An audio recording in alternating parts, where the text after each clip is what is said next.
Tout est politique, bonjour et bienvenue sur i24 News. C'est la chronique d'une débâcle annoncée. Le Parti socialiste et le gouvernement savent que le second tour des élections départementales en France va marquer une cuisante défaite pour la gauche. Mickaël Darmon, bonjour. Bonjour. Vous évoquez un 21 avril local à l'échelle pour le Parti socialiste. C'est le 21 avril départemental et le dépôt de bilan du PS. À l'étranger, c'est le chaos le plus total au Yémen. Le président au pouvoir depuis 2012 est en fuite. Les milices chiites sont à l'œuvre et les États-Unis doivent quitter le navire. Christian Mallard, bonjour. Oui, ils quittent le navire. C'est un échec dans leur tentative d'éradication du terrorisme islamique dans la région, mais ils laissent aussi le champ libre à l'Iran. Tout est politique, les faux perdants et les vrais gagnants du premier tour. Face à cette débâcle annoncée, Manuel Valls, qui se serait allumé un cigare le soir du premier tour, le Premier ministre s'accroche à cette maigre consolation. Le FN n'est pas le premier parti de France pour les départementales. On l'écoute. Ce soir, l'extrême droite, même si elle est trop haute, n'est pas la première formation politique de France. Je m'en félicite parce que je me suis personnellement engagé. À Manuel Valls, soulagé, Mickaël ? Alors, si à l'UMP on est pour le nini, au PS on est pour le déni. Parce que franchement, ce soir-là, Manuel Valls, on est le soir du premier tour quand il y a cette déclaration, elle est totalement à côté de la réalité. Il y a 15 jours, le Front National avait un seul conseiller départemental ou général, selon l'ancienne appellation. Peut-être à la fin de ces élections, il va diriger un département et il aura progressé partout, il aura été en tête dans plus de 40 cantons. Si ça ne s'appelle pas une progression... ça c'en est bien une. Il y a mensonge politique de Manuel Valls. Non, le Front National a fait 26%. C'est un bloc monolithique. L'UMP plus l'UDI, c'est plusieurs partis. Manuel Valls a réussi une chose dans cette campagne. Il a réussi à bouger quelques abstentionnistes de gauche qui voulaient rester chez eux. Mais il avait décrété la guerre contre le Front National, pas contre l'abstention. Le Front National a progressé dans cette élection, ne serait-ce qu'entre la dernière élection cantonale en 2011 et celle de 2015, il gagne 9 points. Il est en tête dans 43 cantons. Il peut-être va il peut gagner des régions. Il peut gagner des régions. On parle des départements. Il va certainement gagner quelques départements. Aux voix, on verra s'il arrive à la présidence parce que c'est une autre élection entre élus. Si ça ne s'appelle pas une progression, je ne sais pas ce que c'est. Mais Manuel Valls avait obligation de dégainer le premier pour poser le storytelling, comme on dit, et de manière à pouvoir organiser le récit, la suite et impressionner, on va dire, les analyses. Ce qui n'a pas manqué d'être. Tout le monde a répété pendant 2 jours que le Front National a calé, ce qui est absolument faux. Le débat premier, deuxième n'existe pas. C'est pas significatif.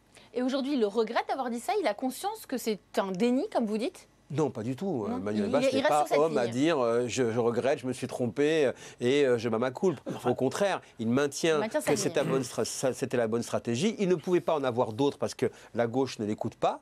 Il a effectivement un problème. Il sort de l'épisode du 49.3. Donc il est isolé. Il est isolé dans sa logique d'être le plus droitier à gauche. Il est isolé dans le fait qu'il avait comme feuille de route justement de contenir l'avancée de la droite, de contenir l'avancée du Front National. Ça n'est pas le résultat obtenu au soir et pendant ces élections-là. Donc évidemment, il a de ce point de vue-là un souci de corpus idéologique. Dans le même temps, M. Hollande ne change pas de politique, il l'a dit. Ils vont essuyer un revers. Mais parce que pour François Hollande, je vais vous dire, c'est là où on effectivement trompe l'œil. C'est que pour François Hollande, quand il regarde le rapport droite-gauche, eh bien paradoxalement, cette élection lui donne des perspectives. Alors on va en parler dans quelques instants. Toujours le même soir de l'élection du premier tour des départementales, quand on écoute Nicolas Sarkozy au soir du premier tour, on avait l'impression que son heure était venue. On l'écoute.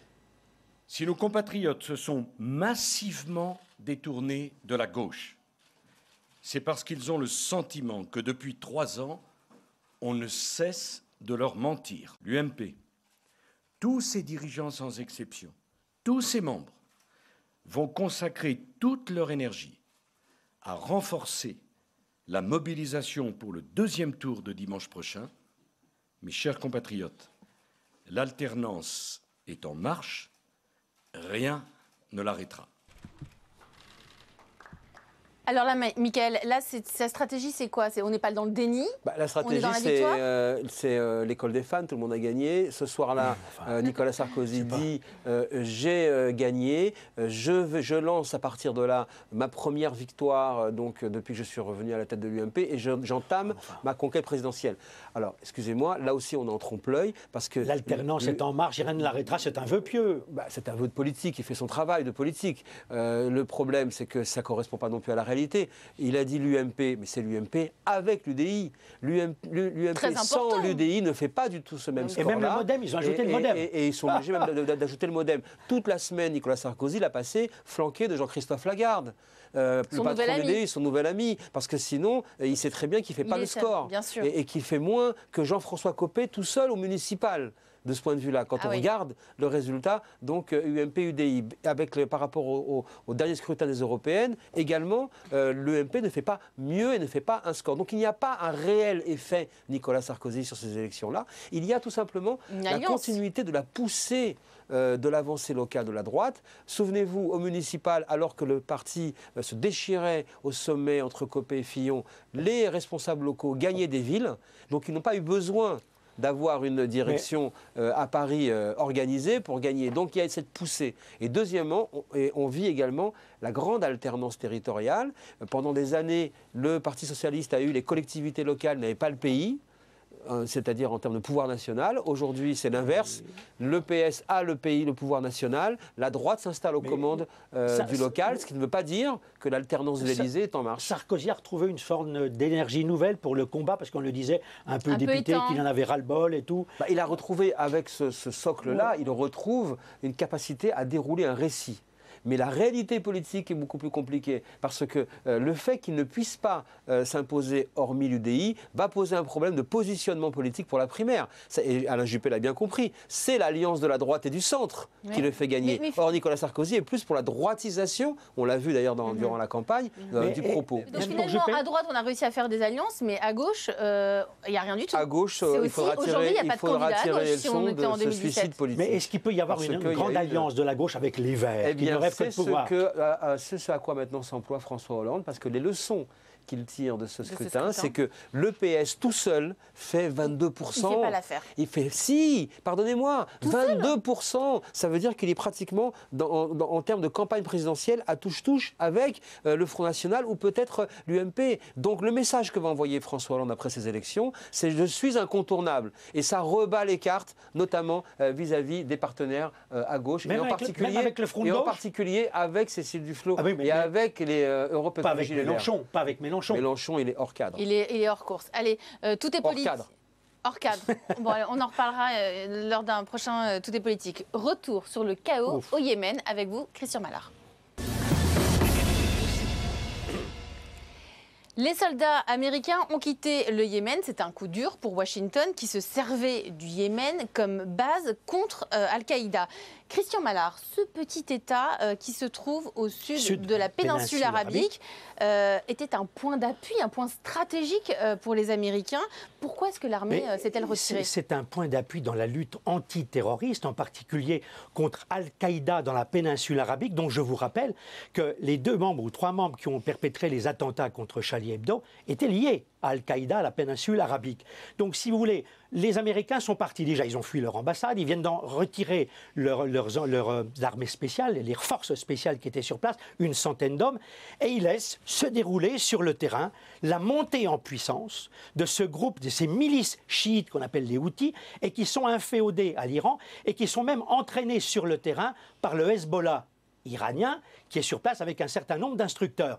Ces gens-là sont en train de gagner tout le terrain. Ils ont conquis Sanaa, la capitale. Là, ils ont une avancée considérable vers le sud, vers la ville de Aden, où on dit que le président sunnite, parce que là, on est dans une guerre, comme vous disiez tout à l'heure, entre sunnites et chiites, puisque le pays est à majorité sunnite, avec cette minorité chiite que représentent les milices Houthis. Simplement, le président sunnite se seraient réfugiés dans la région d'Aden ou seraient même sur le point de quitter le pays. Et tout ça est en train, je le répète encore une fois de plus, de faire le jeu de l'Iran qui monte en puissance dans la région, d'où maintenant... On est dans l'affrontement Iran-Arabie Saoudite. D'où la contre-attaque. L'Arabie Saoudite, voilà, l'Arabie Saoudite qui, avec les pays du Gulf Cooperation Council, c'est-à-dire les pays de coopération du Golfe, avec le Qatar, avec tous les pays voisins, même Bahreïn et tout, sont en train de pilonner les troupes, les milices chiites, en se disant il faut contre-attaquer, parce que les Américains sont partis, encore une fois de plus, donc à nous de prendre nos responsabilités. Pourquoi ils sont partis maintenant ? Ben, ils sont partis parce qu'ils ont lâché prise, et je pense que c'est encore une erreur stratégique. Obama, encore une fois de plus, et je fais du Obama bashing volontairement, Obama n'a pas compris qu'en laissant le terrain, on fait le jeu de l'Iran. Et il met l'Arabie Saoudite qui est à côté. Attendez, excusez-moi, il n'a pas compris, il a parfaitement compris, et il fait le jeu de l'Iran parce qu'il veut le faire. Mais il veut le faire, c'est pas une erreur, c'est une fois de plus. On l'a dit, donc on est dans une alliance implicite avec l'Iran. Mais on est dans une alliance implicite avec l'Iran, et j'ajouterai, pourquoi les craintes des Saoudiens? Parce qu'il peut y avoir une jonction entre ces milices chiites houthis avec la partie est de leur pays où se trouve concentrée la minorité chiite qui est en Arabie Saoudite et qui se trouve là où il y a tout. Pourquoi faudrait-il absolument rester allié à ceux que l'on accuse régulièrement de jouer le double jeu vis-à-vis du terrorisme? Parce que pourquoi faut-il rester absolument allié du côté l'Iran, des c'est sunnites? comme l'Arabie Saoudite, l'Iran. Chacun à sa façon, ce sont des pays qui ont entretenu les terroristes. Mais pour l'instant, dans les temps qui viennent de s'écouler, le djihad, tous les partis justement issus à la fois du wahhabisme et de l'islam radical qui ont entretenu les attentats que l'on connaît, d'où viennent-ils? De quelle branche de l'islam? Michael, vous êtes devenu un grand avocat de l'Iran. Je suis si l'Iran cherche un avocat du diable. Non, vous êtes un grand avocat du diable, Voilà. oui, le Iranian D'abord, Devil. je ne suis pas devenu un grand avocat, déjà. Mais il y a un vrai, surtout, il y a un vrai problème. J'essaye de comprendre pourquoi il y a une logique aussi dans les politiques que l'on mène. Parce que vous le disiez, vous avez raison, quand vous dites qu'Obama est déterminé à passer un accord avec l'Iran, parce qu'il souhaite... Mais là où il se trompe, et on l'a dit, on l'a redit, c'est Carter II. Pourquoi? Parce qu'il pense qu'on peut jouer la carte iranienne pour stabiliser le Moyen-Orient. Et là, sur ce point, il se trompe. Il se trompe. Les Iraniens veulent s'étendre partout. Regardez, ils sont à Bagdad, ils contrôlent le régime irakien. Ils sont en Syrie, ils contrôlent leur ami Bachar el-Assad. Ils sont au Liban, avec le Hezbollah. Et là, ils sont en train de prendre position à Sanaa, enfin au Yémen, qui était quand même un État allié de l'Occident, allié des sunnites, parce que c'est un État sunnite. Et aujourd'hui, on voit bien la réplique. Les autres, en attaquant aujourd'hui l'Arabie Saoudite avec ses partenaires du Gulf Cooperation Council, a compris qu'on ne pouvait plus compter sur les États-Unis, puisqu'ils sont tous partis de la région. Donc voilà ce que nous laisse Obama sur le terrain. Et c'est une catastrophe. La réelle politique, vous savez, n'appartient pas uniquement à Obama. Le magazine L'Obs sort cette semaine un article qui raconte comment les Israéliens soignent très discrètement des soldats syriens de manière à pouvoir avoir des relations et connecter des relations avec même les mouvances du djihad. On sait que Netanyahou, on l'a dit aussi, on sait que Netanyahou, dans la réelle politique sans état d'âme. On sait que Netanyahou préfère avoir Bachar el-Assad au pouvoir plutôt que d'avoir les frères musulmans, les islamistes ou Daesh. L'État islamique. On joue avec le feu avec l'État islamique, oui, parce que l'État islamique... Là, ça ne vous dérange pas, la réelle politique? Non, mais attendez, l'État islamique est aussi présent, il faut dire qu'il y a Al-Qaïda dans la péninsule arabique, mais il y a aussi Daesh, qui a perpétré cet attentat contre 2 mosquées chiites il y a 6 jours, et c'était un attentat anti-chiite, puisqu'on sait que Daesh, ce sont les extrémistes sunnites. Tout est politique, les images de la semaine. Alors, vos images de la semaine à tous les deux, c'est autour du crash qui a eu lieu dans la région, dans les Alpes de Haute-Provence, le crash de German Wings de l'Airbus A320. Mickaël, votre image de la semaine, c'est François Hollande avec Angela Merkel, réunis, qui survolent le site du crash. Absolument, ces images-là, et ensuite qui sont suivies de présence sur le terrain, de cérémonies, de prise de parole. C'est une sorte de 11 janvier à la montagne. Et François Hollande restitue également par courtoisie et empathie d'abord l'attitude qu'ont eue les Allemands et les Européens lorsqu'ils sont venus à Paris, donc autour de la France blessée par les attentats. Là, il ne s'agit pas d'attentats, mais il s'agit d'un drame qui montre effectivement qu'il y a une sorte de solidarité, empathie européenne qui se manifeste immédiatement. Ce qui est intéressant également, c'est que ça s'inscrit dans une une séquence, je dirais, de politique empathique générale de François Hollande, qui veut montrer qu'il est une sorte, de ce point de vue-là, garant de la nation. Ça lui permet également de s'élever de cette actualité d'entre-deux tours des élections qui ne sont pas vraiment très bonnes pour lui, avec une économie qui reste encore compliquée à gérer, en tout cas à faire passer auprès de l'opinion. Donc lui s'installe sur ce registre de la compassion, de la relation, de la solidarité, parce que ça produit de la fonction présidentielle. Au même moment, ses principaux rivaux pour 2017 sont dans des meetings en tant que chef de parti, et lui il montre bien qu'il est ailleurs. Et il terminera d'ailleurs, je termine cette séquence-là, parce qu'il ira aussi à Tunis, pour participer à la marche après les attentats du musée du Bardo. Donc on voit bien qu'il est dans cette logique-là. Christian, votre image de la semaine, c'est toujours autour du crash. C'est Felipe VI qui a annulé sa visite officielle en France dès l'annonce du crash de l'Airbus A320. J'avais beaucoup de peine en regardant Felipe qui était à la sortie de l'Élysée avec son épouse, notre ex-consoeur espagnole qui était là. Je l'ai trouvé très digne pour une grande sortie, très marquée bien entendu par cette tragédie qui a frappé son pays ainsi que les Allemands et d'autres pays. Et je pensais que vraiment, il était très bien dans son discours, très sobre. Et pour une première sortie, ce n'était pas évident de pouvoir s'exprimer. Merci Christian Mallard, merci Mickaël Darmon. Restez avec nous juste après les infos. Nous serons avec notre invité cette semaine, l'historien Daniel Paps. À tout à l'heure.